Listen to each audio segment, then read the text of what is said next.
미국발 이슈를 키워드와 관련 검색어를 통해서 살펴보겠습니다. 먼저 첫 번째 키워드입니다. 미국의 고용 지표가 호조를 보였는데요. 오늘 자세한 소식 살펴보도록 하겠습니다. 네, 미국의 고용 선행 지표가 개선이 돼서 5개월 연속 상승세를 보이고 있습니다. 시캐스터에 따른 일시적인 영향에도 불구하고요. 고용 지표가 연이어 호조를 보이고 있는데요. 자세한 지표 살펴보도록 하겠습니다. 네, 2월 고용 추세 지수가 1.1%대 상승하는 모습이 보였습니다. 미국에서 발표가 있었죠. 이 컨퍼런스 보드가 2월 중 미국 고용 지표가 1.1% 상승했다고 발표했는데요. 5개월 만에 가장 큰 오름폭을 기록했습니다. 이 지수가 111.14까지 올라가서 지난 2008년 이후 가장 높은 수준을 기록하기도 했는데요. 이 고용 추세 지수는 고용 관련 8개 세부 항목을 종합해서 발표하는 지수인데요. 단기간 내 기업들의 고용 추세를 예상할 수 있는 선행 지표입니다. 또 실제로 8개의 세부 항목 가운데 7개 항목들이 일제히 개선이 됐습니다. 다만 일자리를 구하기 어렵다라고 답한 응답자가 3.2% 늘어나면서 지수 상승폭을 제한시켰습니다. 그렇다면 이번 지표 발표에 대한 전문가의 의견은 무엇이었을까요? 살펴보면요. 이 시캐스터의 영향은 일시적일 것이라고 전문가들은 예측하고 있습니다. 이 컨퍼런스 보드의 게드 레바논 리서치 이사는 1, 2월 중에 고용 추세 지수 개선세를 본다면 전반적인 고용 여건이 개선되고 있고 또 앞으로 더 나아질 것이다라는 점을 짐작할 수 있다면서 다만 시캐스터로 인해 단기간의 일자리 증가세는 일시적으로 둔화될 가능성도 있다라고 전했습니다. 네, 이어서 두 번째 키워드 살펴보도록 하겠습니다. 두 번째 키워드 역시 미국의 고용 관련 소식인데요. 자세한 내용 살펴보겠습니다. 네, 미국의 실업률이 최저치를 기록했었지만 이 정규직 일자리보다는 파트타임직이 늘어났다는 소식이 들어와 있습니다. 네, 미국 뉴욕타임즈의 보도가 있었는데요. 이 금융위기로 수많은 정규직이 사라졌고 최근에 늘고 있는 일자리는 대부분 파트타임직이라고 보도를 했습니다. 여기서 파트타임직이란 일주일에 35시간 미만 근무하는 형태인데요. 이 증가폭부터 살펴보겠습니다.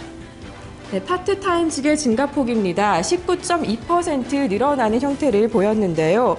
이 파트타임직이 금융위기가 막 시작했을 당시에는 16.9% 정도를 차지했었습니다. 하지만 이 비율이 2008년과 2009년 들어서 꾸준히 높아지다가 최근에는 19.2%까지 오름폭을 확대했습니다. 네, 이같이 파트타임직이 늘어나는 이유는 마땅한 정규직 일자리가 없기 때문인데요. 또 다른 이유를 살펴보면요. 이 생활비를 마련한다는 경제적인 이유가 가장 큰 것으로 나타났습니다.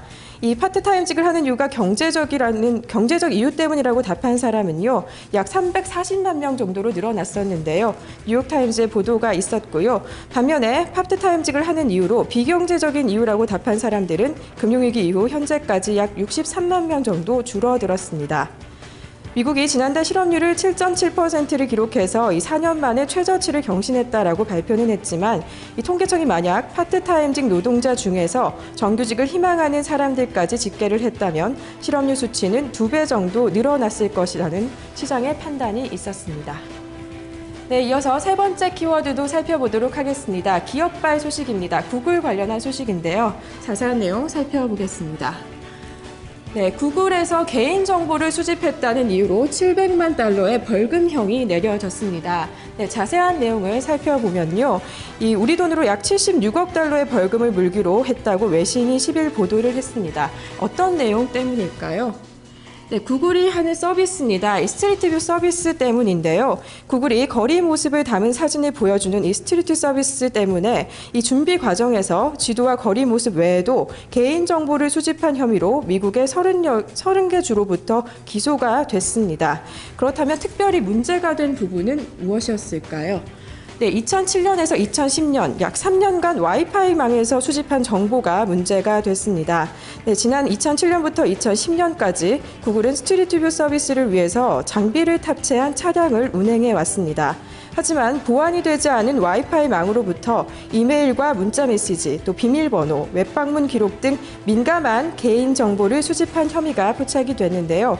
이 앞서서 17개월간 이 사안을 수사했던 미국 연방통신위원회는 구글이 법률을 위반한 것은 아니지만 이 수사에 협조하지 않았다면서 2만 5천 달러의 과징금을 부과하기도 했었습니다.